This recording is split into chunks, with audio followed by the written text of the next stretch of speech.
एक भोंदू रहता था, पर वो इतना सीधा था कि सब प्यार से उसको भोंदू ही बुलाते थे। गायों की सेवा करता था और जिस आश्रम में रहता था वहां के गुरुदेव शाम को प्रवचन करते थे तो सबसे पीछे बैठ के सुनता था। भोंदू को लगता था गुरुजी जो बोल रहे हैं ये बिल्कुल सत्य है, इसमें कोई झूठ नहीं है। एक दिन गुरुजी प्रवचन करते हुए बोले, यमुना के पल्ली पार भांडीर वन में ठाकुर जी गैया चराने आए। भांडीर वन का नाम सुनते भोंदू कान खड़े हो गए। बोले भांडीर वन तो मैं जाता हूं गैया लेके, मुझे तो कभी मिले नहीं वहां पे। अरे मुंह में ही कमी होगी, मुंह में ही सामर्थ्य नहीं होगी उनको देखवे कि मैं ही नहीं देख पाए होंगे, वो तो आते होंगे वहां पे, मुझे ना दिखे होंगे। भोंदू ने पहली बार जिज्ञासा करी, गुरुदेव ठाकुर जी दिखते कैसे हैं?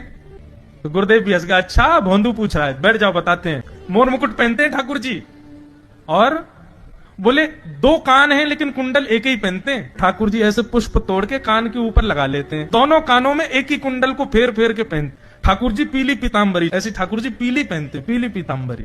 माला कैसी पहनते हैं? ठाकुर जी ऐसी पहनते हैं पूरी पैरों तक जाए।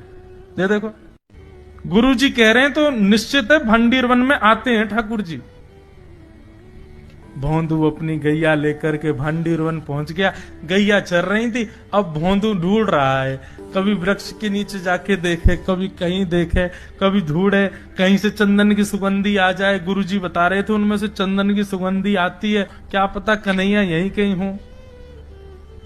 इतने भाव से, इतने प्रेम से और इतने भोलेपन से ढूंढने लगा ठाकुर जी को, और ठाकुर जी नहीं मिलते ना तो अपने आप को ही कोसता, मुंह में योग्यता ना होगी यही मारे ना मिल रहे, ठाकुर जी तो यही है।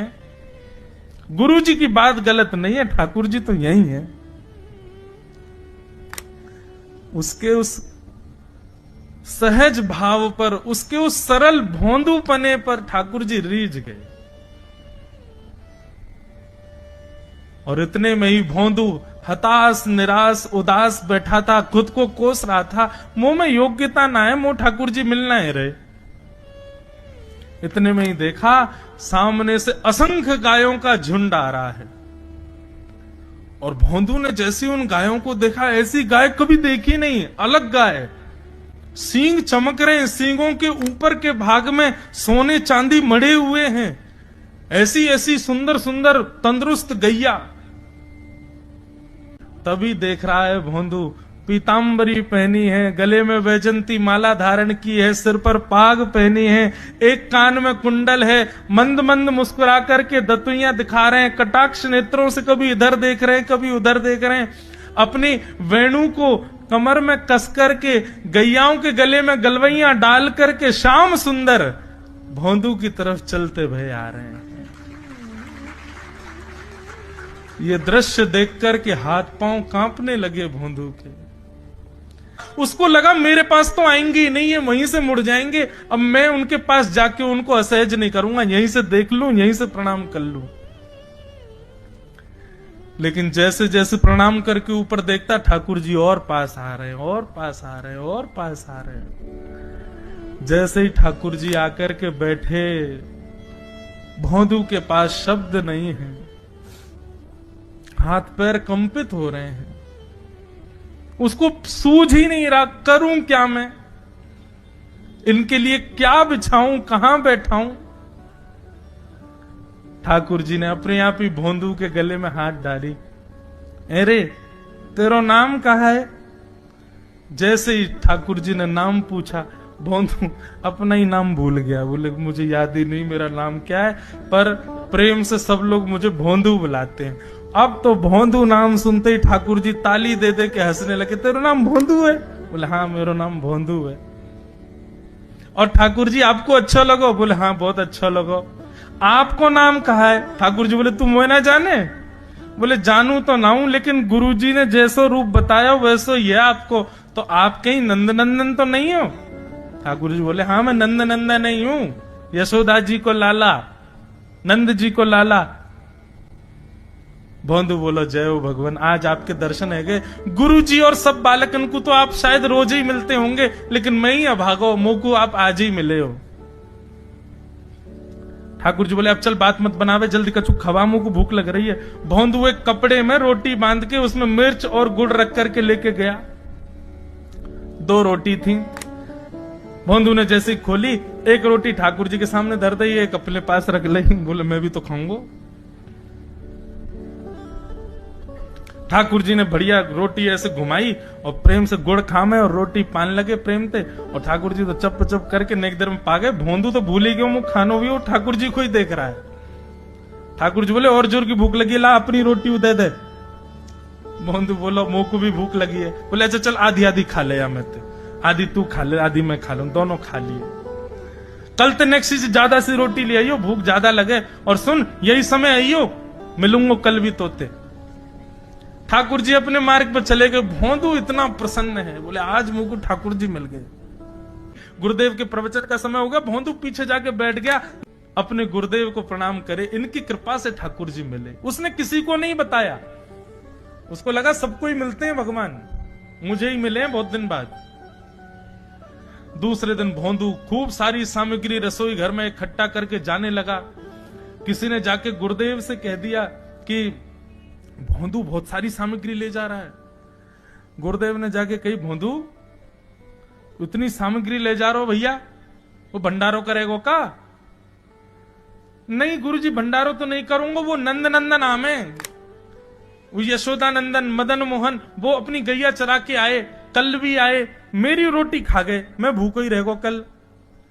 या हमारे ज्यादा सी ले जा रहा हूं, बेचारे बहुत भूखे आए कल, कि उनको पेट भर जाएगा, मैं भी पा लूंगा, या हमारे गुरुजी आज ज्यादा सामग्री ले जा रहा हूं। गुरुदेव ने मन में सोचा ये बात कोई और कहे तो अविश्वास किया जा सकता है, लेकिन भोंदू झूठ नहीं बोलता। भोंदू कभी झूठ नहीं बोलता, भोंदू की बात पर विश्वास करना ही पड़ेगा। गुरुदेव बोले सुन सुन ठाकुर जी आए थे? बोले हाँ।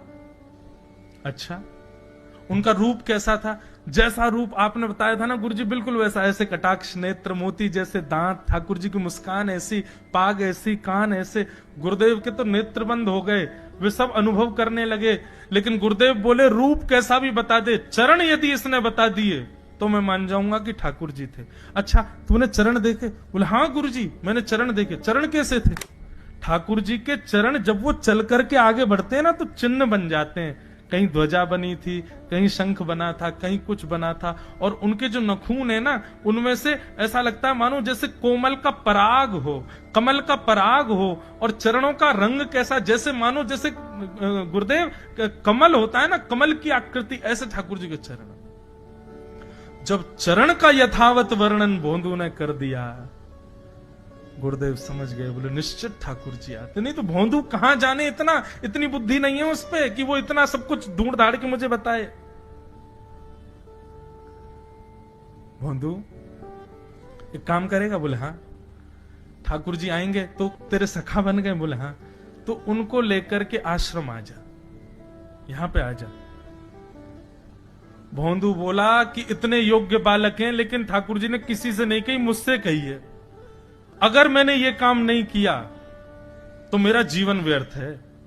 भोंदू को लगा ठाकुर जी सबसे ही मिलते हैं, गुरुजी किसी से भी कह के बुलवा लेते, मुझको काम दिया। भोंदू ने तो उसको अपने हृदय में ले लिया, अब ये काम मुझे करना है। बोले गुरुजी मैं वचन दे के जा रहा हूं, ठाकुर जी को मैं लेके आऊंगा। जा बेटा।